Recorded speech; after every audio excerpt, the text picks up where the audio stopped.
Alright guys, second video here. So I guess we're over 30 minutes. But I'm really going in depth here. I could take and put all this together pretty quickly. But I'm just showing you how to really get everything cleaned up best you can, lubed up. Okay. So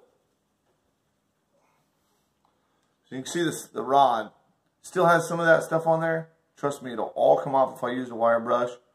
But right now I'm just videoing, so I'm going to show you guys how to get all this together. I do like to use a little bit of WD-40 right here on the T-handle every once in a while, just to keep it nice and loose. Alright, so we're going to take some grease. We're going to put some grease on our T-bar. Okay. Before we slip it up in there, we're going to slip the T-bar right in here. I like to turn mine when I'm putting it in. It'll go smooth in, but I like to turn it so the grease kind of winds up in there. There we go.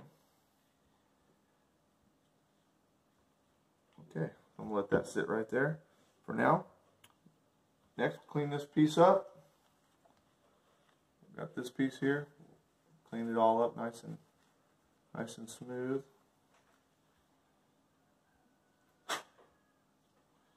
Of course, I get some paper stuck in it. Put a little grease on it because I grease everything. I grease everything. When you go in salt water, you better have grease on everything. Alright, we're going to line that up. There we go. Once you line it up, we're going to install these screws again.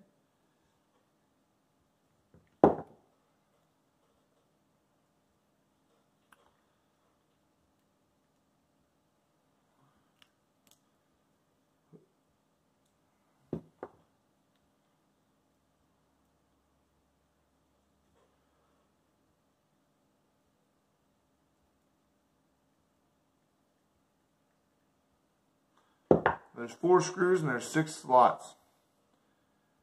I take it as they just made extra slots in case it ever strips. You can put them, you can still have 2 screws in there.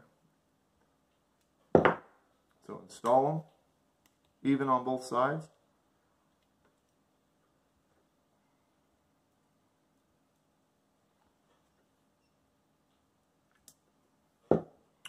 Need some grease on that, don't I? There we go, put a little grease on it.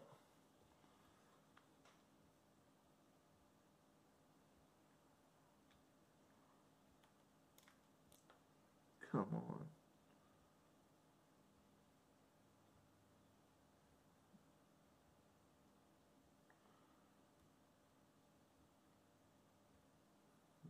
There we go. And one last one.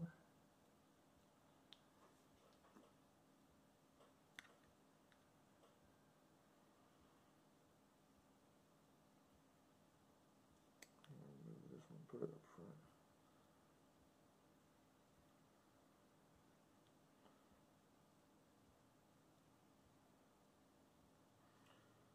There we go. Okay, now we're to the really simple part. Alright, we're going to drop on the spring. Now, just in case this spring ever turns, I like to put a little grease on both sides of this thing so that it'll slide on the metal. Drop it on. You're going to take your brand new spool. You're going to take your bearing, put your bearing in your spool just like that. Drop it over the top. You're going to turn it slightly until it seats. You're pushing it. There you go. Now it's seated there as you're pushing down. Now you're going to take this piece, the underside cap,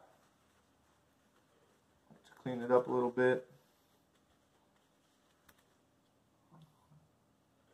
I like to add a little grease to it. Like I said, I add grease to everything.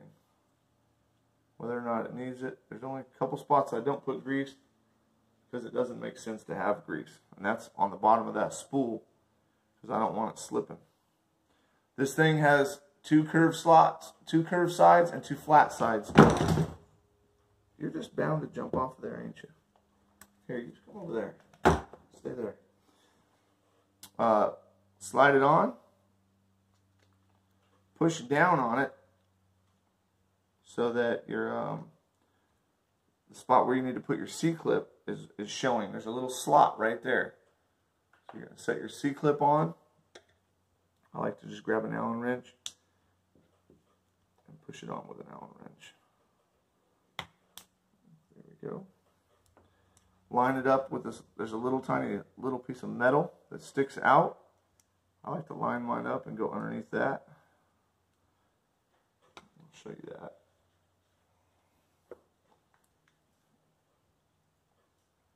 So that's what it looks like. There's a little slot right here, a little piece of metal. We just slid underneath there. Next, you're going to put in your the top cover with the springs. Now, sometimes I do like to pull on my springs just slightly. Just give them another bit of stretch. If they're wearing out, you don't want them to wear out and then be stuck in the down position, or else your pickup pins will be loose. Be kind of sticking up. Never happened, but I always add a little bit more tension to my springs. Put a little grease right on these stainless steel arms that slide down in there. Mainly right where the springs are. Because that's what's going to catch the line. And then upside down, you got to find the one that's lined up. Upside down. Okay, slide it on. Hold it in place. Push your T-bar up.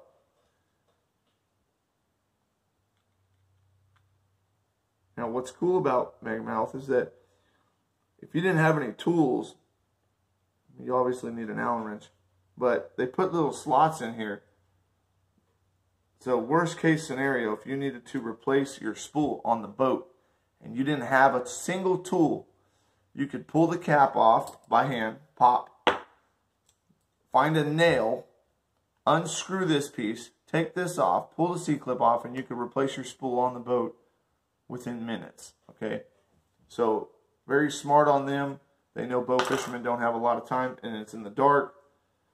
Next thing, we're going to put the split ring back on. Could have done that at any time, really. I like to line this little split ring up in the back so it doesn't show. Just make sure it seats all the way around, just like that. I'll line mine up.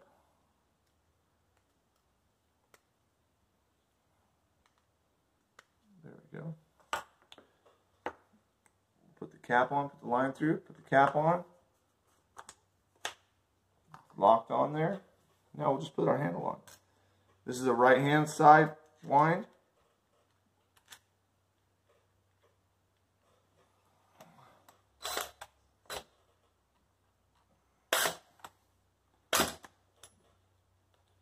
Now the reel does have a slot that the handle in, so make sure you hold that slot before when you tighten it. You don't have to tighten with a power tool. I just couldn't find a regular screwdriver. There we go. Nice and tight. Reinstall my Picatinny reel because I'm not putting it right on. And guys, that is how we replaced the main gear. Okay, we replaced the main gear, we replaced the spool, and we took the reel completely apart and re-greased it in under 30 minutes on video. No, a little over 30 minutes on video from start to finish. It's how simple it is, guys. If you don't have a Megamouth on your boat or on your bow, you need to go ahead and get one because they are the future of bow fishing. Hope you guys like this video, and we'll see you on the water. Give us a shout, 786-708-4973.